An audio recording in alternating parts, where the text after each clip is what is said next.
മത്തൻ പച്ചടി.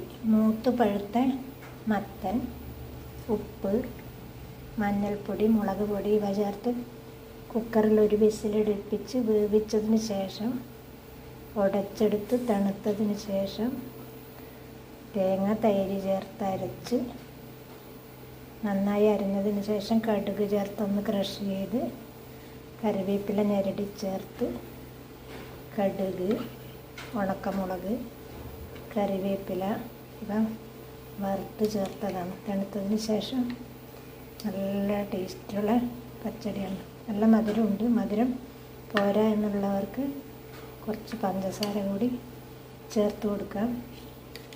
എനിക്ക് കുട്ടിക്കാലത്ത് ഏറ്റവും ഇഷ്ടപ്പെട്ട കറികളിൽ ഒന്നാണ് ഈ മധുരപ്പച്ചടി. ഒന്നരി കൈതച്ചക്ക പച്ചടി അങ്ങനത്തെയൊന്നും ഞങ്ങൾ ഉണ്ടാക്കാറുമില്ല, കഴിച്ചിട്ടുമില്ല.